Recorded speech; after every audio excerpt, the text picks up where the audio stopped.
নমস্কাৰ বন্ধু বান্ধৱীসকল, কেনে আছে আপোনালোক? নিশ্চয় ভালে আছে নহয় জানো?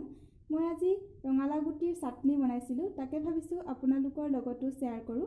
ভিডিঅ'টো চাবচোন কেনেকুৱানো পায়। ভাল পালে এটা লাইক কৰি দিব, শ্বেয়াৰ কৰিব আৰু মোৰ চেনেলটো নিশ্চয় ছাবস্ক্ৰাইব কৰিব আৰু ধুনীয়া ধুনীয়া কমেণ্ট লিখিবলৈ নাপাহৰিব। কিন্তু মই ৰঙালাও গুটিৰ চাটনিৰ উপকাৰিতাৰ বিষয়ে ভিডিঅ'টোত লিখি দিছোঁ, চাবচোন। এতিয়া আহকচোন কেনেকৈনো বনালোঁ তাকে চাওঁ।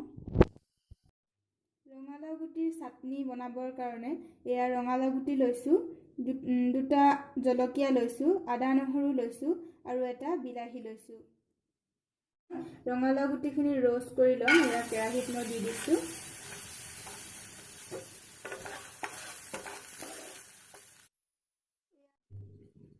এয়া মই বিলাহীটো পুৰি লৈছোঁ। বিলাহীটো পুৰোঁতে মিঠাতেল লগাই ল'ব, তেতিয়া মানে বাকলিটো গুচাবলৈ ভাল হয়। আৰু এয়া আদা আৰু নহৰু আৰু জলকীয়া পুৰি লৈছোঁ। এতিয়া মই মিক্সিত দি দিম।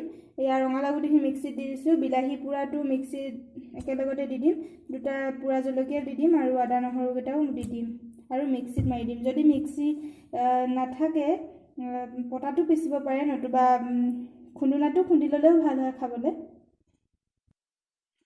এয়া চাটনিটো হৈ গ'ল। এতিয়া মই অলপ নিমখ দি দিছোঁ, তাৰপিছতে আদা নহৰুৰ আৰু নুপুৰাকৈ এটা পেষ্ট বনাই কিনে মই দি দিছোঁ আৰু অকণমান তেল, মই মিঠাতেল তাতে দি দিছোঁ। এয়া চাটনি ৰেডি। এতিয়া মই মিক্স কৰিম।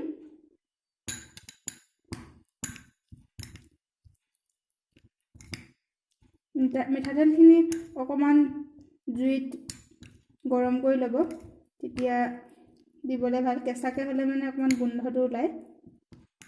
এয়া চাটনি ৰেডি। এতিয়া পৰিৱেশন কৰিবহে লাগে আৰু গোন্ধটো যে বিৰাট ধুনীয়া ওলাইছে, আপোনালোকে নিশ্চয় বনাব।